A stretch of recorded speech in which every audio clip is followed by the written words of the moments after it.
هي واحد 30 درهم اللي كيزيدوا المكتب الوطني للماء، المكتب الوطني للماء والكهرباء، اللي كيزيدوا على المستهلكين المواطنين اللي كيتاخروا في اداء فاتوره الماء.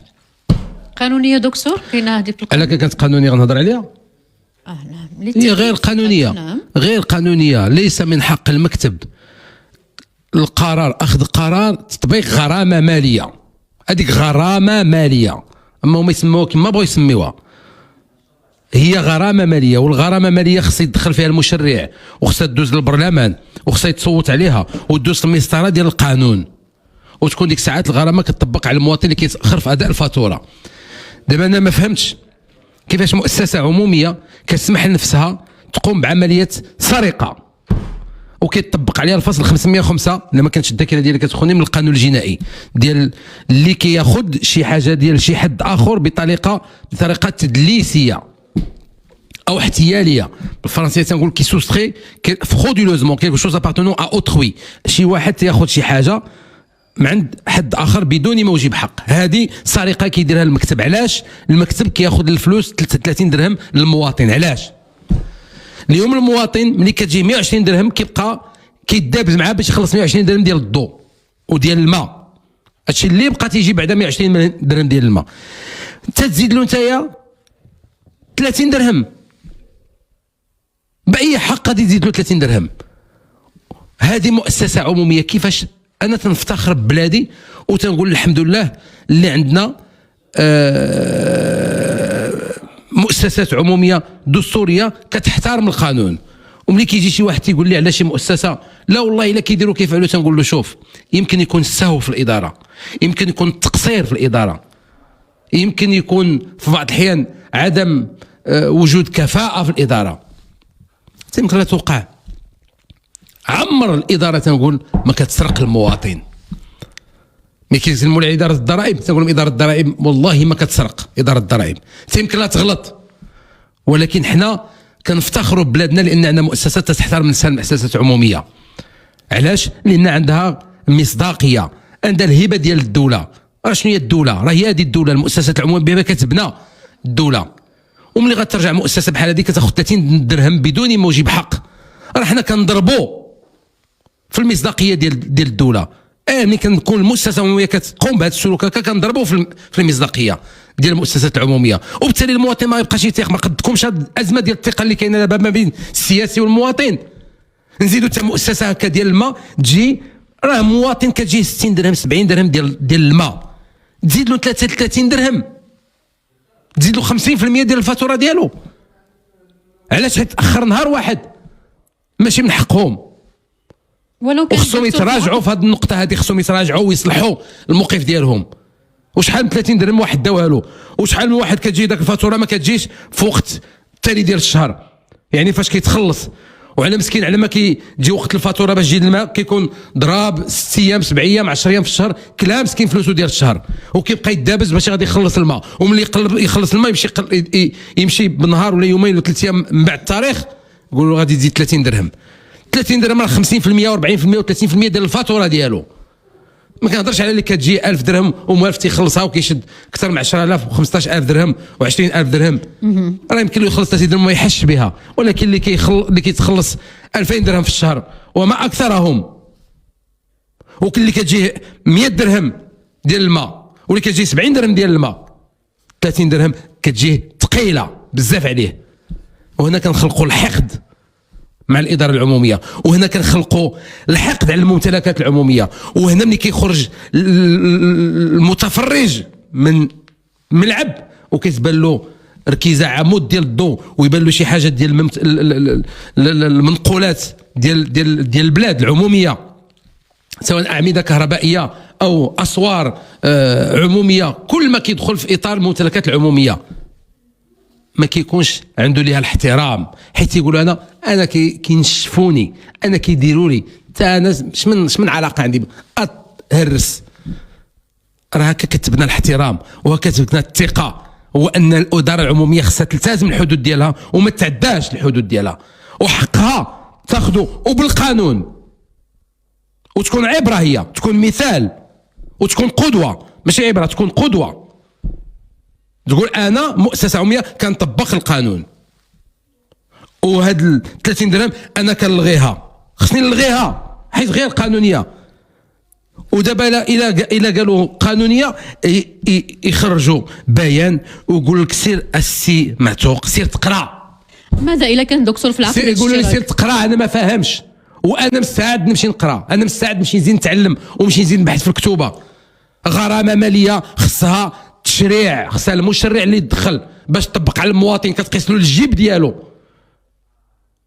ما كفاهمش عقد الاذعان، ولكن باش توصل للغرامه لا، بل المشرع حتى بين الخواص تدخل واعطى سلطه للقاضي ان يتدخل لمراجعه الشرط الجزائي اذا كان هناك فيه تعسف. الشرط الجزائي هو في التعاقد وفي عقد بين طرفين، هو العقد شريعه المتعاقدين، ومع ذلك القاضي يمكن له يتدخل. وتجي انت كمؤسسه عموميه اليوم وتقبض وتبقى تطبق على الناس 30 درهم، وكيجي طبعا لان الماده حيويه، الماء حيوي، هذاك المواطن مسكين اش غادي يدير مع مؤسسه عموميه؟ خلص 30 درهم، تيخلص 30 درهم، لما خلصش يقولوا نقطعوا له. وحتى الاقتطاع ديال الماء كيقطعوه، كياخذوا العداد ولا كيقطعوا لك الماء بطريقه غير قانونيه، اغلب الحالات الساحقه بطريقه غير قانونيه. بركه من الاستخفاف بحقوق المواطن وحقوق المستهلك، بركه حيت عارفين ما عندوش الفلوس باش يمشي للمحكمه، حيت عارفين ما عندوش الفلوس باش يدير محامي باش يخلص الاتعاب ويخلص المصاريف. تقول غادي يخلص ديك الساعه 30 درهم، لان باش يمشي يرد حقه خصو يخلص على 30 درهم اكثر، إن ما غاديش يمشي يجيب حقه في المحكمه، غادي يخلص 30 درهم. وهكذا دواليك. اذا انت مالي الهاتف، انت ما تخرجش الفاتوره، انت ما يطبقوا عليك غرامه، وانت مالي ندوا علاش الضو ما دايرينهاش؟ ياك نفس الشركه دابا صبحات نفس المؤسسه، اذا ما خلصتيش الضو انت ما خصو يزيدوا عليك. علاش بالضبط؟ هذا شي واحد النهار صبح وقال لهم اللي ما كيخلصش غنخلصوا 30 درهم، وخرجوا وكتبوها في الفاتوره، كيكتبوها في الدار. كل من تاخر في اداء الفاتوره يتعرض الى مبلغ زياده ديال 30 درهم. هذا هو السؤال دكتور اللي كنت كنطرح عليك. مكتوبه في الفاتوره، مكتوبه الفاتوره اللي كيعطيها الزبون قبل ما يوقع عقد الاشتراك، ما كايناش في العقد، وتيقول لك سيطبق عليه زياده طبقا للقوانين. اعطيني القانون. فتالي يقولوا لي علاش كتغوت. تكلمتي على زياده دكتور ديال 30 درهم كدعيره على التاخير بالنسبه للماء، الفواتير اللي كتعلق بالماء.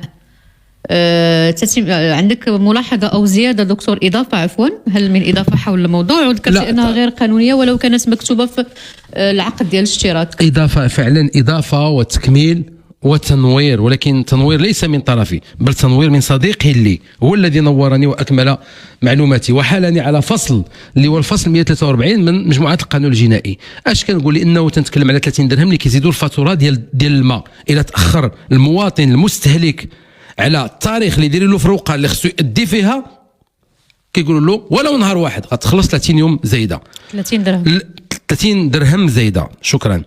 30 درهم زايده. ما قلت ما كنفكرش انا في هذاك اللي عنده 1000 درهم غيخلص ديال الماء او 500 درهم ديال الماء. 30 درهم ما عندوش مشكل، ولكن تنخمم في هذاك اللي غادي يخلص 60 درهم ديال الماء، الفاتوره ديالو كتجي 60 درهم او كتجي 100 درهم. 30 درهم قاصحه عليه، وهو داك هو الحويط القصيور.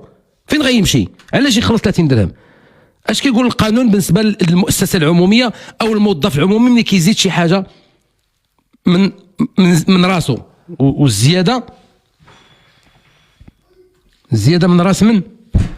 اش كيقول الفصل 243؟ ماذا يقول الفصل من القانون الجنائي؟ يعد مرتكبا للغدر، هذه جريمه سميتها الغدر، بالفرنسيه سميتها لا كونكسيون، ويعاقب بالحبس من 2 إلى 5 سنوات وغرامه من 200 إلى 10,000 درهم. كل قاض او موظف عمومي طلب او تلقى او فرض او امر بتحصيل ما يعلم أنه غير مستحق أو أنه يتجاوز المستحق، سواء للإدارة العامة أو الأفراد الذين يحصل لحسابهم أو لنفسه خاصة.